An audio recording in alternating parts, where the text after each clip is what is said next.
but they will have a lesser. At some point, he's gonna look up. There he is. So we'll do that. Will the Senate please come to order? Meet over the summer. The foundation will be in place in FY '20. We'll observe a moment of silence in lieu of a devotional.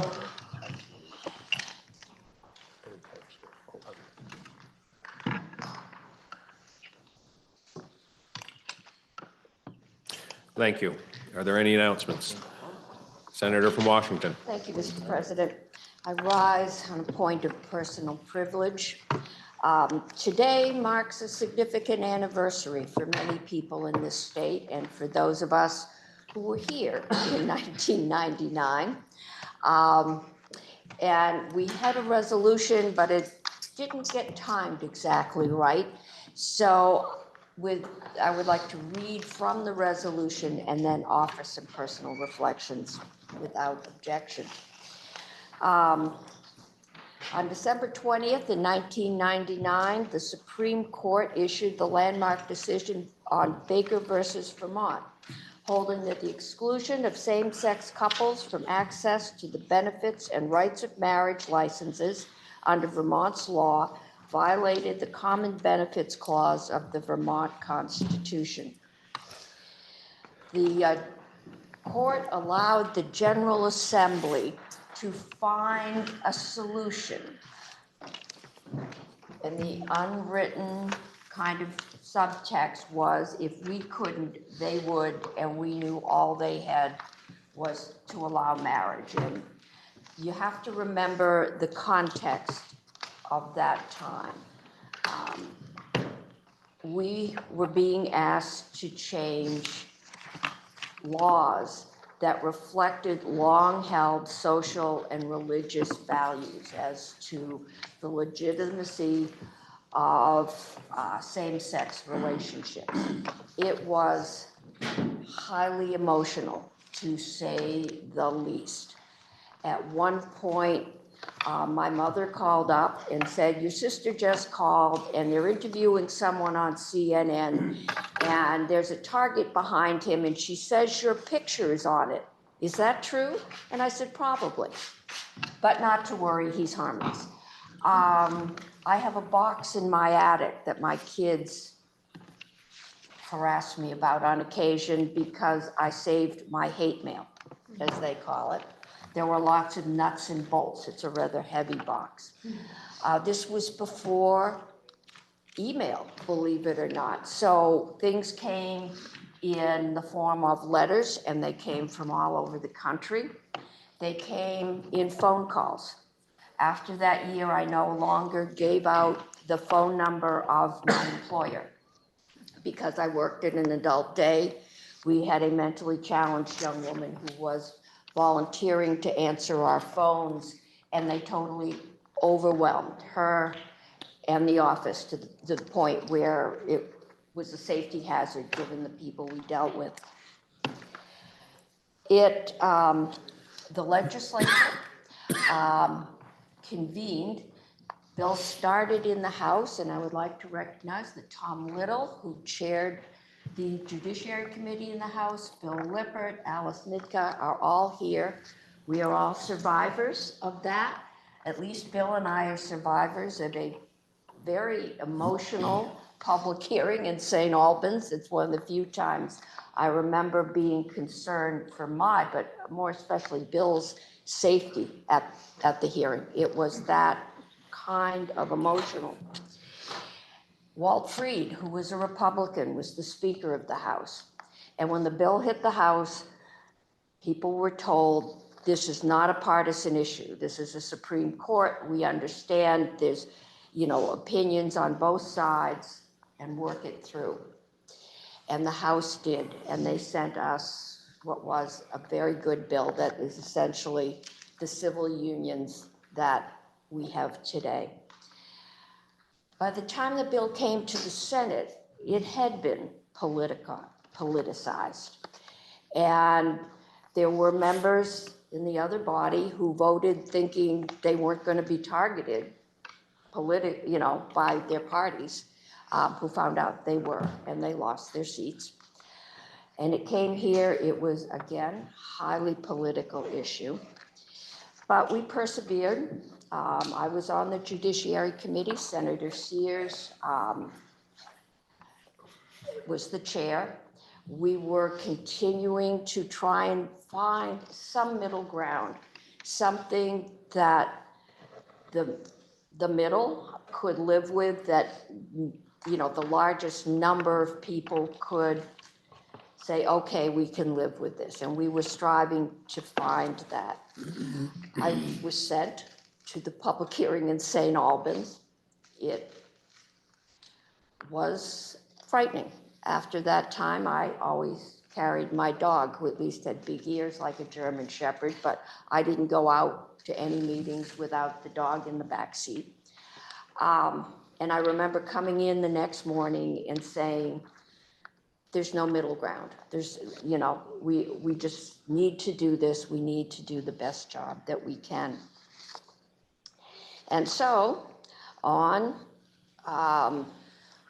April 25th in 1999, the committees of conference agreed. We signed the bill. The next day,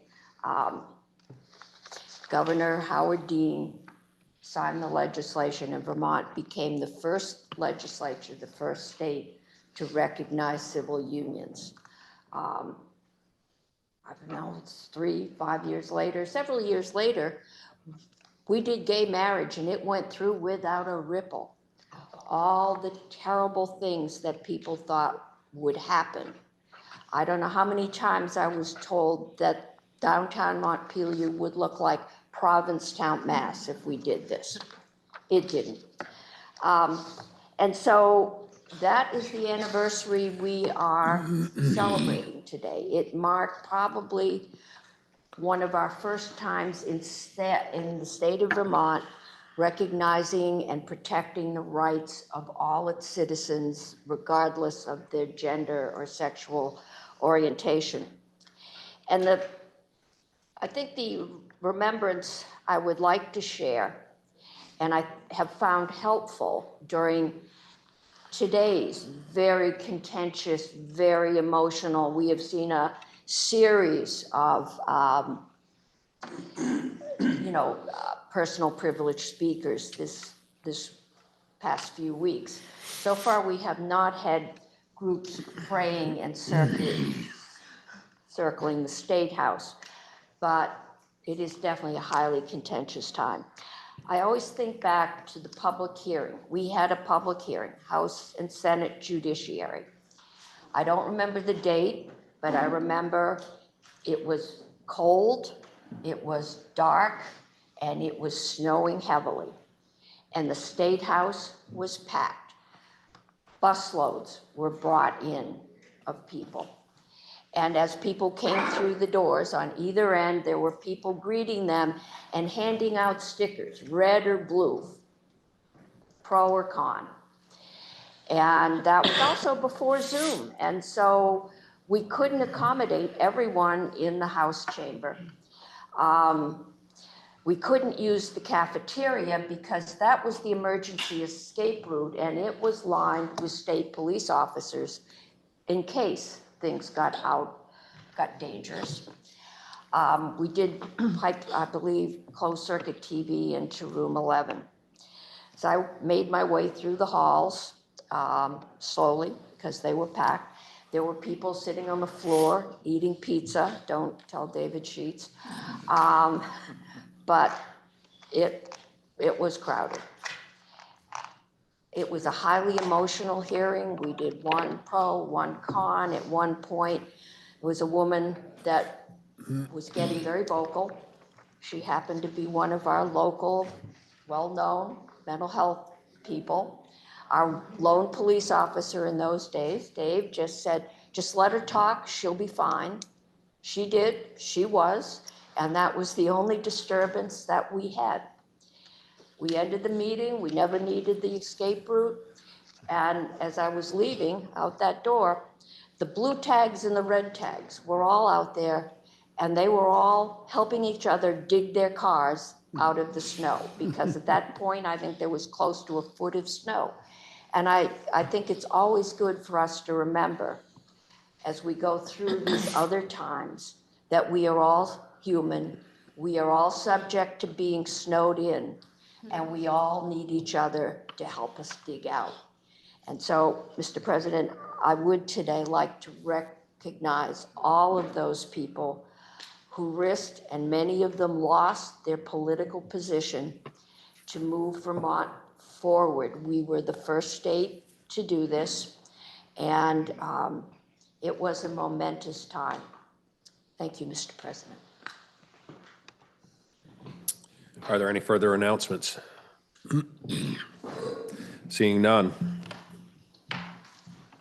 We have H 494, an act relating to capital construction and state bonding, and it will be referred to the Committee on Appropriations per Rule 31.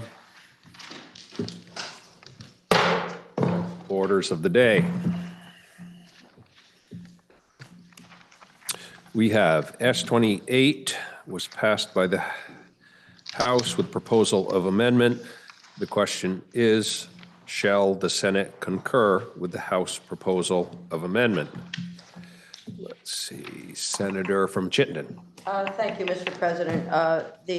Your Senate Health and Welfare Committee had an opportunity to go through the proposal from the House this morning, and I will go through and talk about some of the improvements that were made by the other body, and that then your Committee on Health and Welfare would ask that, once I've done that, that you support the changes, and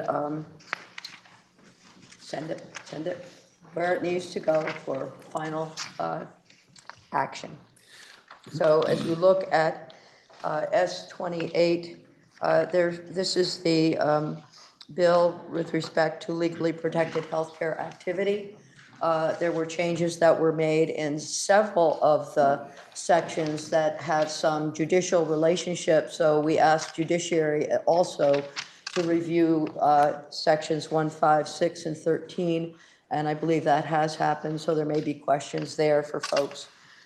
Regardless, going to section 1, there was an addition here that our state would respect the laws of other states with respect to legally protected health care, so that folks would be protected in this state by our laws and other states' laws that were similar to ours. The full faith and credit clause is what is invoked in this section, and I believe Judiciary may be able to explain that clause better than Health and Welfare. Section 2 had no changes. In Section 3, we made one change in language, any combination of items with respect to healthcare delivery, which was seen as not necessary, and we would agree with that change. And then moving on to Section 5, we added the federal government when we're asking, when we're stating that no public agency in this state would help with an investigation of an individual with respect to legally protected health care. That's legal in this state. So that we want to make sure that folks are protected from outside investigations that may not be appropriate, but we also understand that there may be court orders or warrants that would allow for those investigations, and in that case, officers and others would be protected when they did help with those investigations. Section 6, there's an update regarding legally protected information under HIPAA, the Health Insurance Portability and Accountability Act of 1996, and that times when legally protected health care can be released and times when it is inappropriate for that release. There are details on that in the bill. And then I have to move my other bill.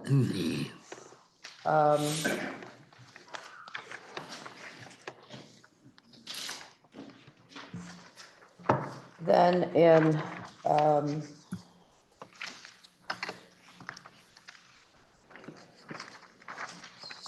section 7, there's some cleanup language, one word or two language changes, changing the word from woman to patient. And then the removal of any combination of training, which is struck throughout sections of the bill relating to different types to healthcare treatment. And then in the questionnaire, in section, nuts, missed my section. Regardless, there's a questionnaire for interviewing patients when telemedicine is delivered.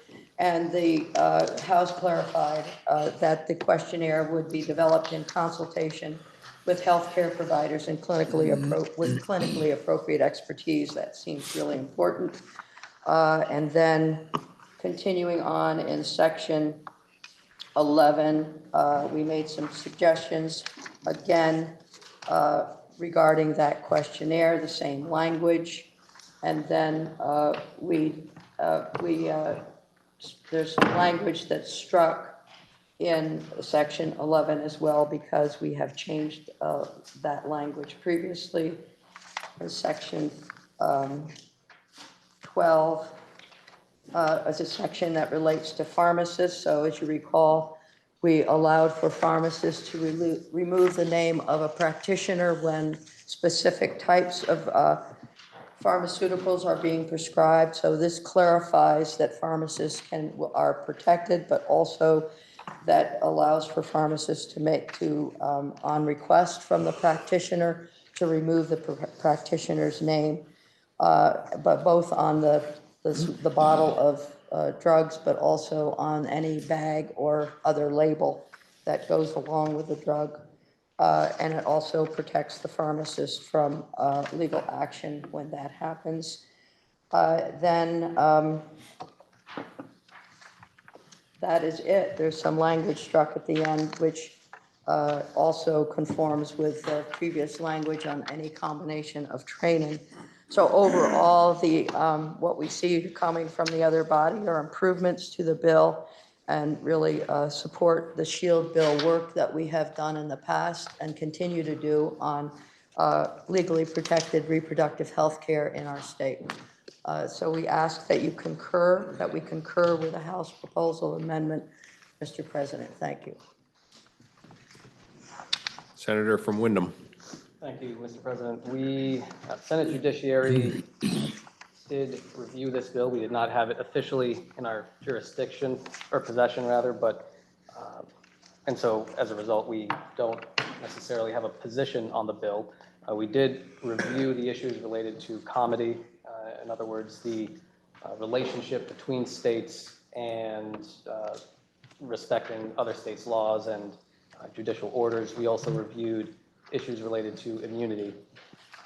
And at the end of the conversation, there were no proposals of changes from the committee or individual members.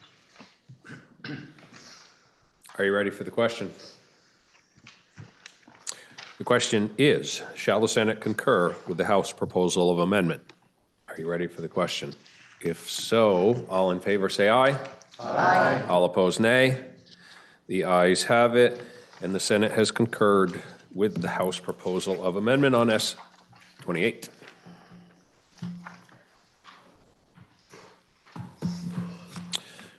We now have third reading of S-131. Are there any amendments prior to third reading? Listen to the third reading. S-131, an act relating to approval of an amendment to the Charter of the City of Burlington relating to the possession of firearms. The question is, shall the bill pass? Are you ready for the question? Senator from Wyndham. Mr. President, similar to S-28, we did take a look at S-131 this morning. We did not have it officially in our possession, and so we did not take a position on it. Our review focused on the penalties included in S-131. Our legislative counsel assured us multiple times that the structure proposed in this is legal and proper. There were no proposals of amendments either from the committee or individual members when we reached the end of the conversation. Are you ready for the question? Senator from Washington. Thank you, Mr. President. I just wanted to speak on one item that was brought up yesterday.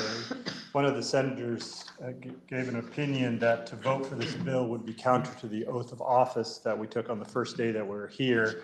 You'll see this oath of office in our Senate Rules number 3. So I re-looked at it. This has come up other times when we've talked about any issue that deals with something that some people might think is counter to the Constitution or is unconstitutional either by the U.S. Constitution or the Vermont Constitution, that you can't vote for something because it would be against your oath. But I don't think that's true. I think you could vote for this bill and follow your oath because there's two main reasons why. One, there's a part of the oath that says, which shall appear to me injurious to the people. So it's your personal opinion of, is this injurious to the people of Vermont? And the other part about, not supporting any act or thing, whatever, that would abridge the rights of Vermonters, it says, as declared by the Constitution of the state. We heard from the committee that this bill was drafted to be in compliance with not only the precedents of the U.S. Constitution, but the state constitution. So I don't think there's any merit to the argument that a vote against this is a vote against our oath. Are you ready for the question? Question is, shall the bill pass? All in favor, say aye. Aye. All opposed, nay. No. The ayes appear to have it. The ayes do have it, and we've passed S 131. We now have H 218 for third reading. Are there any amendments? Senator from Chittenden. Thank you, Mr. President. We have a very long amendment being passed out at this time. Not long at all. It's really, we're thankful that we have an eagle-eyed former auditor in our midst who identified the problem with $50,000 in Section 1 on the opioid abatement special fund appropriation. And so this amendment moves the decimal point, so it's $50,000, and the judiciary will not be blessed with $500,000. So that is the amendment, Mr. President.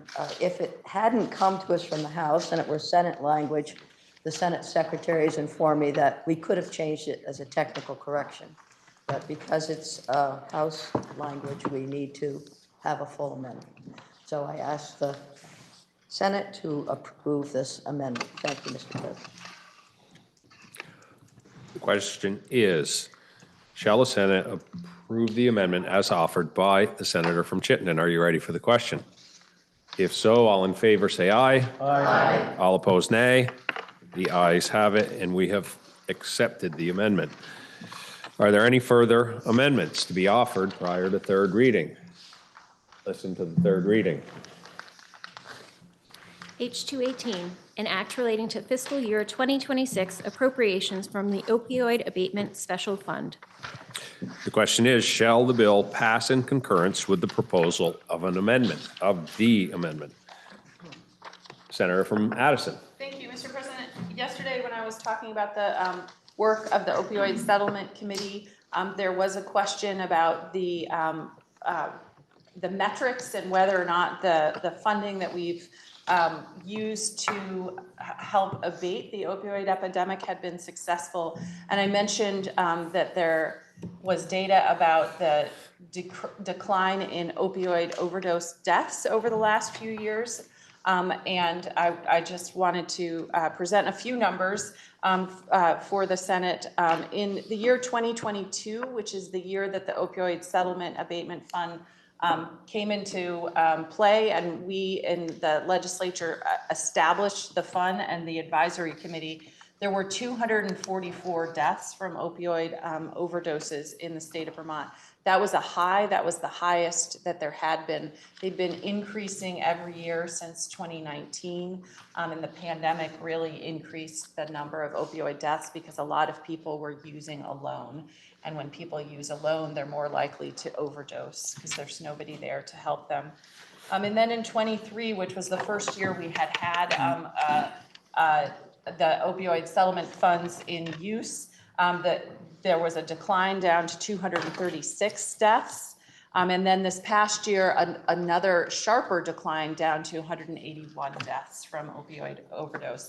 And I won't say that all of this is because of the opioid settlement funds. That's not the case. I'm sure the pandemic, as I mentioned, had a lot to do with it. But I do think that this shows that there has been a decline and that the money has been well spent to decrease the number of deaths and to reduce the harm caused by opioid use in our state. So thank you, Mr. President.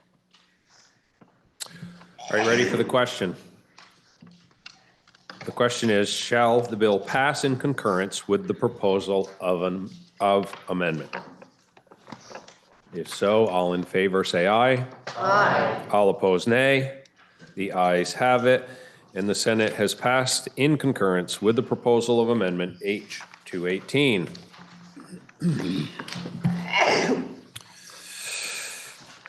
We have on the calendar for action H 96, which was passed by the House February 28th of 2025. It was referred to the Committee on Health and Welfare, which reports it has considered the bill and recommends that the Senate propose to the House that the bill be amended as it appears starting on page 981 of today's calendar, and that with such proposal of amendment, the bill ought to pass. Affecting the revenues of the state, the bill was referred to the Committee on Finance, which recommends that the bill ought to pass in concurrence with proposal of amendment as offered by the Committee on Health and Welfare. Listen to the second reading.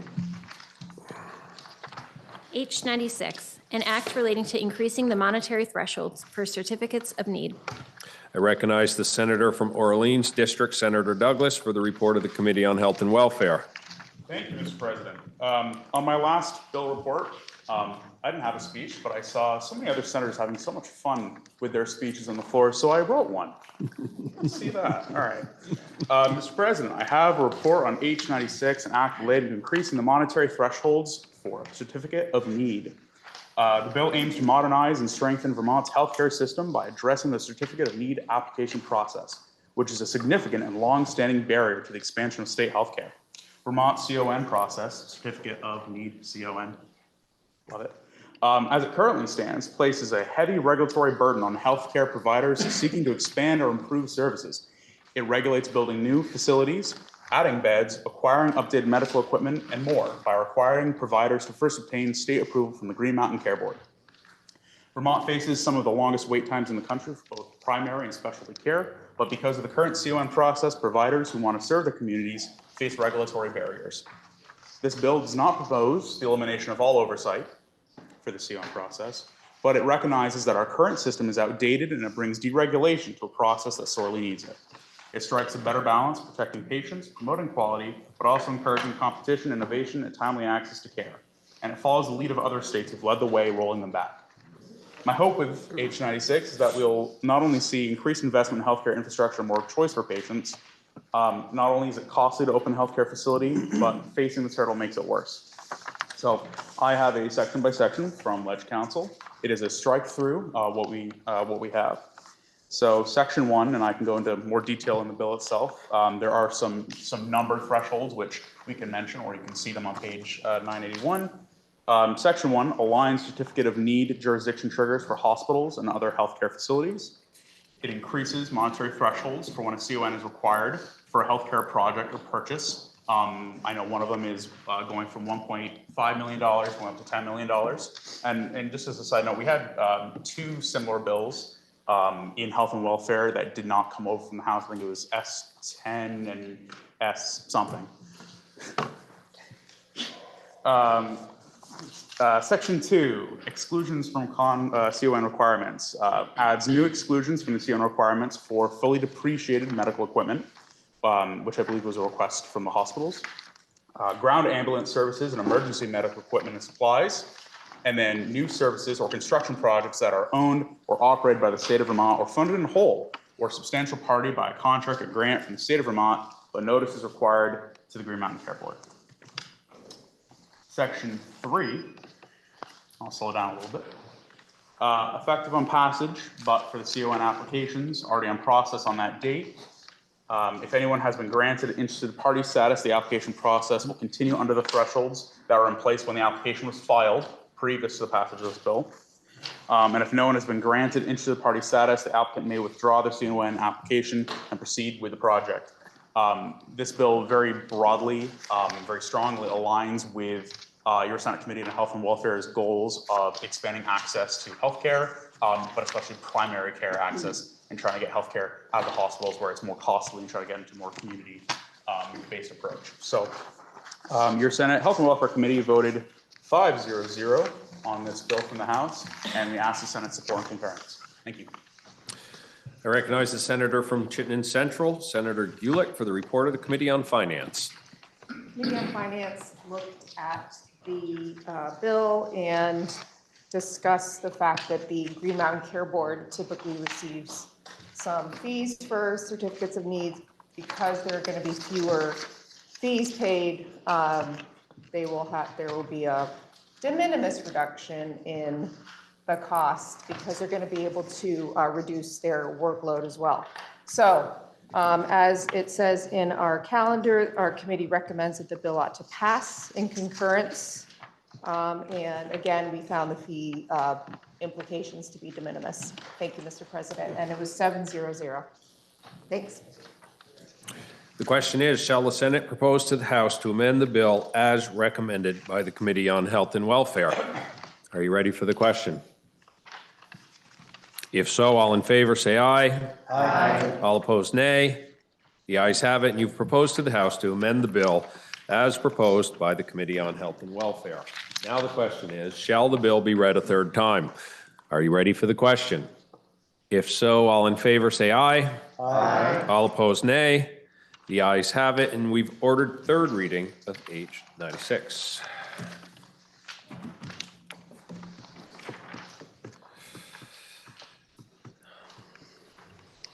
S 27 was passed by the House with the proposal of amendment. The question is, shall the Senate concur with the House proposal of amendment? I'm not sure who is Senator Lyons. Ask Senator from Chittenden, Senator Lyons. Yes, Senate Health and Welfare did review this bill this morning, and the House has provided some improvements to the bill. This is the medical debt relief bill that we've been through previously. So I'll just briefly go through the changes that have come to us in Section 1. For example, number 4 was added so that someone whose debt has been removed will be notified. They'll also be notified of the current process in statute about financial assistance available within the hospital system. So there's a section there that adds that information for folks who have been relieved of medical debt. Section 3 is a new section on behavioral health, so that there's clarity of the definition that's used later in the bill and in other instances. So behavioral health is used sometimes inappropriately and incorrectly to mean mental health or substance use disorder, and it can cause some concerns by folks who do have mental health issues or do have substance use disorder concerns. I'm happy to explain what behavioral health means to you. It's important to understand. And if it would be all right, Mr. President, may I digress briefly? You may. Very briefly. So back in the 1900s, there was a physiologist by the name of Hans Selye who began to look at the relationship between our physiology and our psychology. And one of the things that he discovered was that when we're under stress, when we have a happy birthday, as yesterday, or a Christmas celebration, we're under stress, we see physiological changes, which can cause some behavioral events. And similarly, when we're under the stress, other distress, so not eustress, but distress, we might similarly have physiological changes that cause for the demonstration of behaviors. So that, for me, that's pretty exciting to have that have been discovered. And but what the problem with this is that behaviors have been associated with as mental health or as substance use disorder. And now we're making offering clarity about the definition going forward. So that's an addition. And then in Section 4, then the healthcare services definition has been redefined to include that behavioral health as a standalone. And then continuing through the bill, change in Section 5 that the provisions of some of the bill will, there's a section in the bill on exempting a 501c3 or nonprofits from disclosure of information and or making exempting them from the bill for medical debt purposes in accessing information. And we did not want to exempt our large healthcare facilities from that part of the bill. So they're in there explicitly. That's it, Mr. President. We feel that the changes are appropriate and we can move forward with the medical debt program that is in the bill. So we ask that the Senate concur with the House proposal and vote favorably. Thank you. So the question is, shall the Senate concur in the House proposal of amendment? Senator from Washington. Thank you, Mr. President. I think there might need to be an amendment on this before third reading because of the appropriation in Section 2. When this bill was written, it was before the BA and the BAs that didn't come into law. So this appropriation, we basically have all this money in the general fund, so we don't need to have this language about the 19 million back to there is not a third reading. So that's right. That's why I stood up, because I knew there wasn't going to be a third reading. So this appropriation should not be. Thank you, Senator from Washington. We can do a further proposal of amendment, or we could. Can we do that now, Mr. President, or should we do it? Senator, would you like to do a further proposal of amendment? I would like to do a further proposal of amendment, Mr. President. Do you want to take a brief recess so we can write it up? Yeah, Let's can we take a have a brief brief recess so recess? we can get it on paper. Okay.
Yeah. Will the Senate please come to order? We will be passing over S-27. Make a comment about the passing Sorry, over Senator, please. thereof. Just to clarify for folks, I mean, the Senate from Washington County is absolutely right, and we've been looking at this in the budget process. And as it went over, it was originally in the BAA, then it moved to the budget, so there's all that process going on, both in this chamber and in the other body. So we're going to take some time to make sure that we have clarity on where all this money is and how it should be expressed in this bill. Thank you, Mr. President. Thank you, Senator. And so we will pass over S-27. Confirmations? Senator from Rutland. Thank you, Mr. President. I move that the rules be suspended and that the single name of an appointee from the governor who appears in today's calendar, whose name is not underlined, be taken up together and confirmed without debate. So I don't.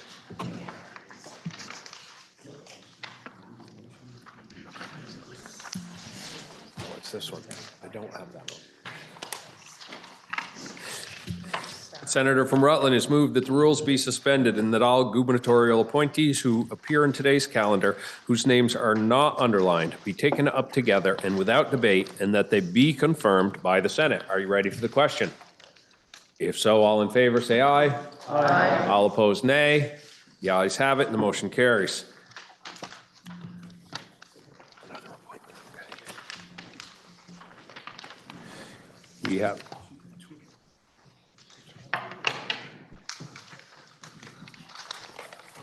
Okay. Okay. Okay. We have an appointment to report Wanda Manoli for Commissioner of Buildings and General Services. And there's two of them here, so the term is from October 24th, 2024 to and including February 28th of 2027, and until a successor is appointed and has qualified. Is there a report? Senator from Wyndham. Thank you, Mr. President. Governor Scott appointed Wanda Manoli as Commissioner of the Department of Buildings and General Services in October of 2024. Commissioner Manoli brings more than 38 years of Vermont state government experience to this role. She began her government career in the late 1980s, managed the state's school construction program for more than a decade, and worked for 20 years in BGS as principal assistant and deputy commissioner. Governor Scott appointed her as commissioner of the Department of Motor Vehicles in 2018. During her tenure at the DMV, Commissioner Manoli's leadership demonstrated the advantages of modernizing IT systems and creating new opportunities for Vermont residents to receive services more conveniently. Commissioner Manoli brings a unique blend of leadership skills, institutional knowledge, and decades of relevant experience. She is extremely well prepared to lead the BGS workforce of over 330 employees and to manage the department's $60 million annual budget. Mr. President, your institution's committee voted 5-0-0 to confirm Wanda Manoli as Commissioner of the Department of Buildings and General Services, and we request that the Senate concur. The question is, shall the appointment of Wanda Manoli as Commissioner of the Department of Buildings and General Services be confirmed by the Senate? Are you ready for the question? Roll call. Roll call has been requested, and the vote will be taken by roll. Are you ready for the question? The secretary will call the roll. Senator Baru. Yes. Senator Beck. Senator Bonner. Yes. Senator Brennan. Yes. Senator Brock. Yes. Senator Chittenden. Yes. Senator Clarkson. Yes. Senator Collmore. Yes. Senator Cummings. Yes. Senator Douglas. Senator Buick. Yes. Senator Hardy. Yes. Senator Harrison. Yes. Senator Hart. Yes. Senator Hashim. Yes. Senator Heffernan. Senator Engel. Yes. Senator Lyons. Yes. Senator Major. Yes. Senator Matto. Yes. Senator Norris. Yes. Senator Frischlich. Yes. Senator Plunkett. Yes. Senator Ron Hinsdale. Yes. Senator Bohosky. Yes. Senator Watson. Yes. Senator Weeks. Yes. Senator Westman. Yes. Senator White. Yes. Senator Williams. Senator Beck. Senator Douglas. Senator Heffernan. Senator Williams.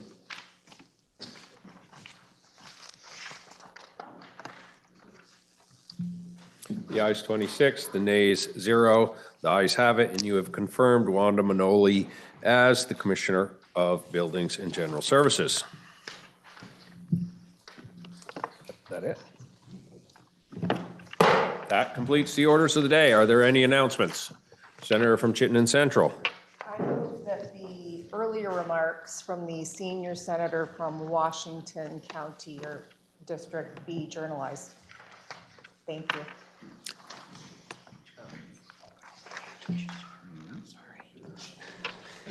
What did I do?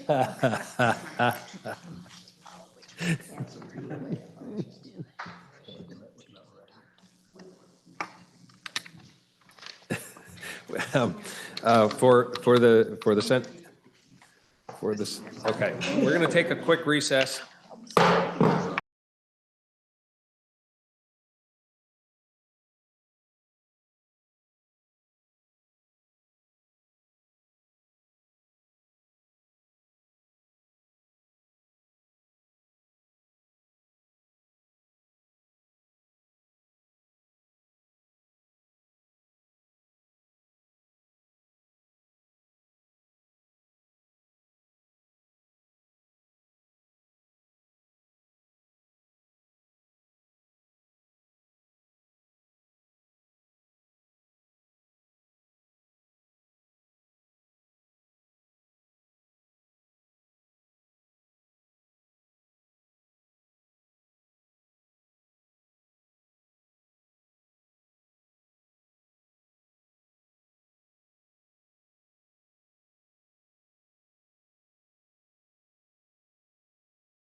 Give your mom a big. Will the Senate please come to order?